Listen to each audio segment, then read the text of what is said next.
This is Chapter 10, Chemical Quantities, and I will be discussing three main points: the mole, how to convert to moles, mass and volume, and percent composition. So let's begin. The mole. The mole is a quantitative property, so it measures an amount of something. It's like a dozen, so it's a manner for us to count things. A dozen equals 12 objects, and 1 mole equals... Oops, not that. 1 mole is actually equal to 6.02 times 10 to the 23rd. So who came up with this? It was a guy named Avogadro. So we call the mole 6.02 times 10 to the 23rd, Avogadro's number. Another thing we should talk about is a representative particle.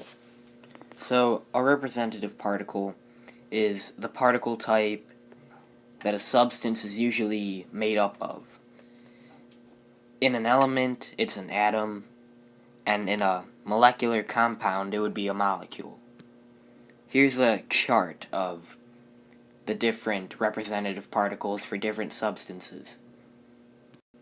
You shouldn't worry about this too much, because when it talks about particles, it'll usually give you which representative particle it is. One last thing to talk about before we get into calculations: molar mass. Molar mass is the same as atomic mass, except molar mass is how much 1 mole of an element is. Okay, so converting to particles, moles, or mass may seem a little more difficult than it is, but some people use this idea of moleville to get to particles, mass, or moles. So when you're converting, you want to make sure that the thing you start out with, that you want to convert from, cancels out. And to cancel things out, we have to divide by that. So here's an example. We start out with moles, and we want to get the mass. So we have to multiply by molar mass. Moles times mass over mole. We know that molar mass is the amount of mass per mole, so that's why mole is on the bottom. If we continue with this problem, moles would cancel out, and we would be left with the mass. Another important thing to note is that you cannot go directly from particles to mass. You have to go from particles to moles to mass. So sometimes there is more than just one step.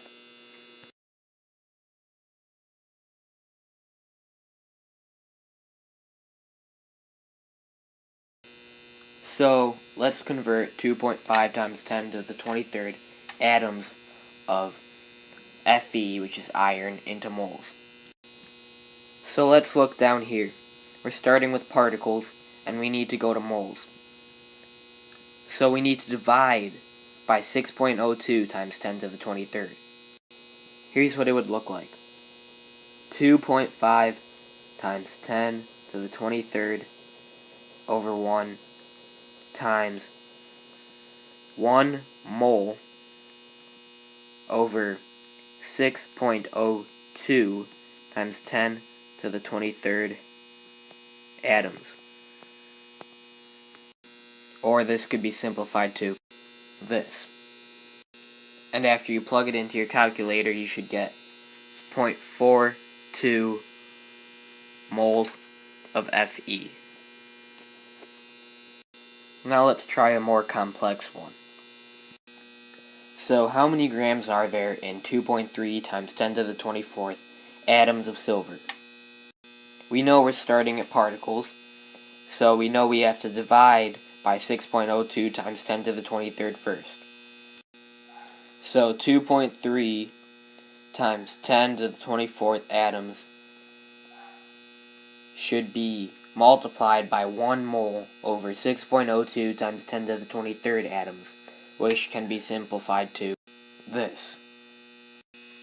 Now we just plug that in the calculator and get 3.82 moles. The last step, we have to multiply by molar mass.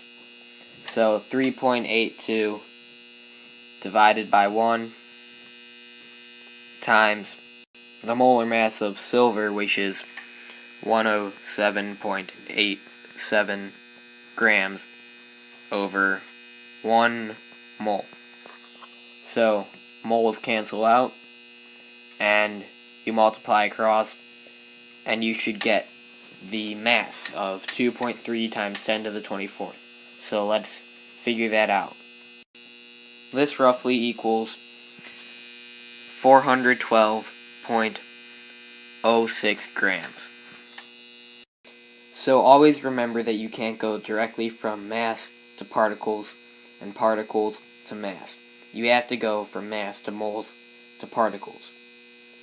Now, when you're going from particles to moles, you have to know that you have to cancel out the particles so that you're left with moles. And you can do the same going from moles to mass. So you don't necessarily have to memorize this, but what you should keep in mind is that you have to cancel out what you start with and be left with what you want to get. So that should help you determining where to put the different numbers in a problem. Or at least that's how I do it. 10.2 Mole Volume Relationships. Alright, so a couple things first off. Avogadro's hypothesis states that equal volumes of gases at the same temperature and pressure contain an equal number of particles. So this is an important thing to remember when you're dealing with finding volume. STP stands for standard temperature and pressure. At STP, the temperature is 0 Celsius, 1 atm, and 1 mole takes up a volume of 22.4 liters. So the reason we use STP is because volume of a gas varies with changes of temperature and pressure. So sometimes STP is used to measure the volume, or in certain cases, finding the molar mass. That last part of STP, 22.4 liters per mole, is the molar volume. Now we'll do some examples practicing how to find the volume of a gas with what we've just learned. Alright, so we want to determine the volume in liters of 0.60 moles of SO2 gas at STP. So we're given that we have 0.60 moles of SO2, and we know that since it's STP, that 22.4 liters equals 1 mole. So to find the volume, you multiply the moles, which is 0.60, times the molar volume, which is 22.4 over 1. Notice how the moles are set up so that they cancel out.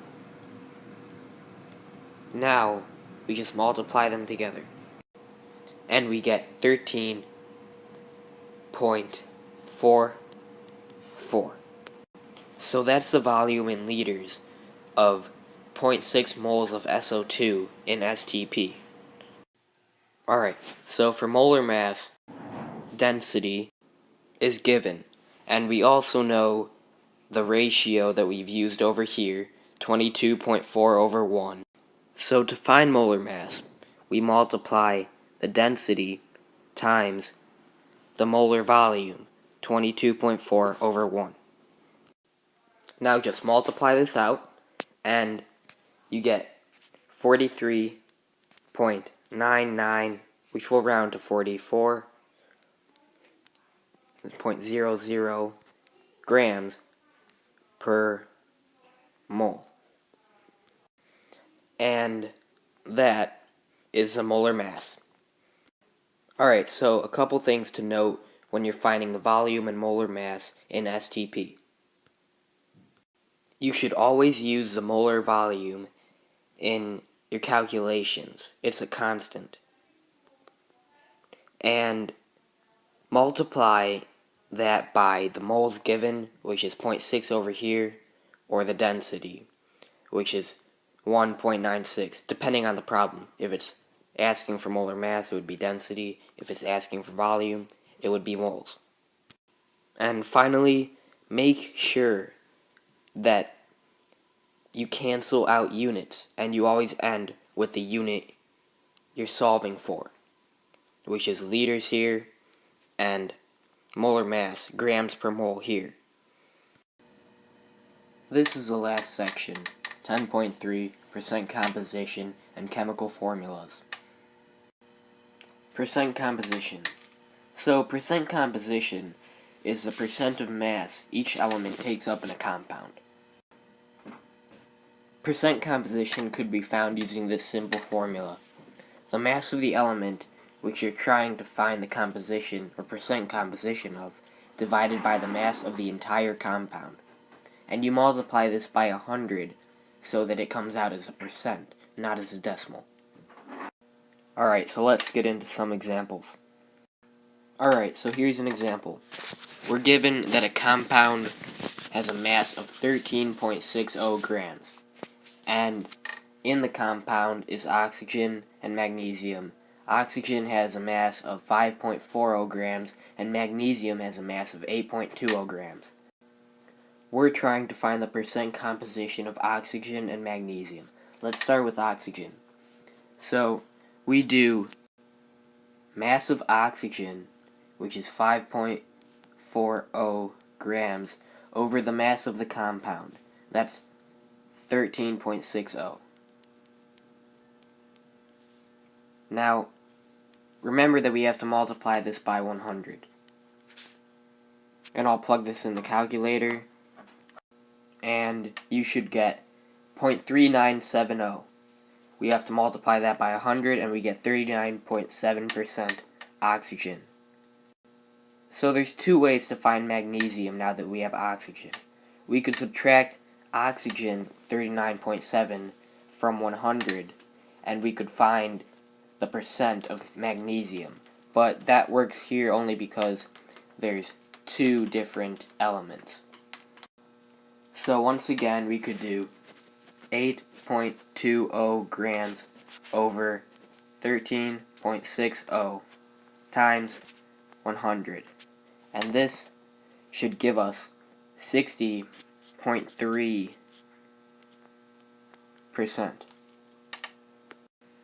Alright, so now we're going to calculate the percent composition from a formula. We know that carbon has a molar mass about 12, and hydrogen has a molar mass of about 1. So our first step is to find the mass of the compound. There are 3 carbons and 8 hydrogen. So 3 times 12 is 36, plus 8 times 1, which is 8. And this gives us a total of 44. Now that we have that, we can solve. So 44 goes on the bottom, and on the top would be, let's do carbon first. So carbon has 3 molecules. So we need to multiply 12 by 3, and we know that that equals 36. So 36 would be on top. And we multiply this by 100, and it gives us 81.81%.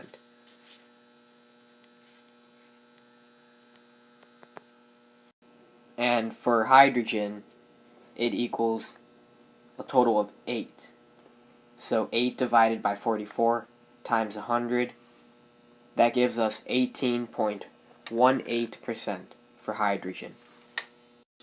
Alright, so just 2 more calculations to cover. Empirical formula is the lowest whole number ratio of atoms in a compound, and molecular formula is the actual number of atoms in a compound.